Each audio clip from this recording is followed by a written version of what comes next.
America की सियासत में एक बार फिर हलचल तेज हो गई है। वजह है जेफरी एप्स्टाइन से जुड़े वो फाइलें जिनका इंतजार सालों से किया जा रहा था।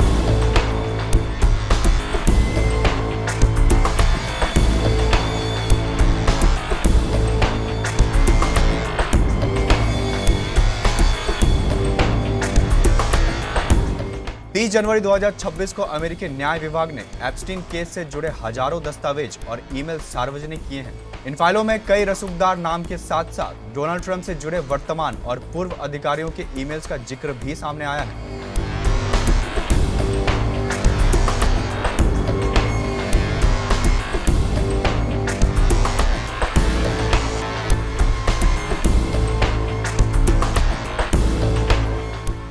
अब सवाल यह है कि क्या यह फाइलें किसी नए अपराध का सबूत है या फिर सिर्फ पुराने संपर्क को और जान पहचान का रिकॉर्ड। न्याय विभाग साफ कहती है कि इन दस्तावेजों में दर्ज नाम या ईमेल अपने आप में किसी अपराध को साबित नहीं करते। कई जानकारियां अधूरी है, कई जगह नाम को छुपाया गया है और बहुत से आरोप अभी अप्रमाणित है। हालांकि इतना जरूर है कि इन फाइलों में ऐसे ईमेल और संवाद सामने आए हैं जिनमें एप्स्टीन और उस दौर के राजनीतिक कारोबारियों और सामाजिक रसूखदारों के बीच संपर्क की झलक मिलती है। डोनाल्ड ट्रंप का नाम भी इन फाइलों में संदर्भ के तौर पर आती है, लेकिन ना तो उन पर कोई नया आरोप लगाया गया है और ना ही किसी अपराध की पुष्टि हुई है। ट्रंप कैंप ने इन खुलासों को राजनीतिक साजिश और ध्यान भटकाने की कोशिश बताया है। वही विपक्षी नेता और मानवाधिकार समूह सवाल उठा रहे हैं कि जब पीड़ितों के नाम सामने आ सकते हैं तो फिर प्रभावशाली लोगों के नाम अभी तक क्यों ढके हुए हैं। With Jeffrey Epstein, do you regret the relationship that you maintained with him against Melinda's advice and wishes? Oh, I've said that this is, you're going way back in time, but yeah, new audience. I will say for the, over 100th time, yeah, I shouldn't have had dinners with him.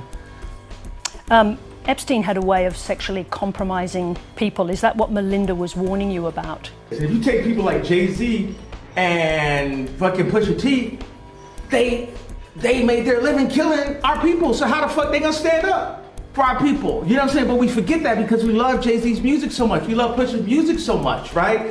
But you think they would ever, Beyonce had the best fit for somebody else? Yeah. You know what I'm saying? You think they would ever tell the truth? No, if they told the truth, I think they'd go to jail. You know what I'm saying? So you have liars. Man. Liars are now the face of our culture. I was offered it, and it's coincidentally one of my favorite novels. Since I was 16 in an Irish Catholic boarding school in India, I was steeped in English literature, and it was a book I read under the covers, and never forgot Becky Sharp because she was like us. She was a woman who was determined to make her own way, and I loved that. And read this novel over the years many different times, and Focus Features, who had distributed Monsoon Wedding, for whom it was a big hit, offered it to me just not knowing that I had a history with it, and so it was very. So they were thrilled when you told them that this is a film that a novel that you love. I love, and it's the novel that is, a banquet of a novel, a great epic sort of saga, and it's not a novel to distill so quickly if you've just read it for the first time. So I was lucky to have years on my side. वजह है कि Epstein files अब सिर्फ एक कानूनी नहीं बल्कि राजनीतिक और नैतिक बहस का मुद्दा बन चुकी है। फिलहाल इतना साफ है कि ये फाइलें सवाल तो उठाती हैं, लेकिन फैसला अभी बाकी है। हम इस मामले से जुड़े हर बड़ी अपडेट आप तक लाते रहेंगे। फिलहाल इतना ही, बने रहे हमारे साथ। Bureau reports, KBC news.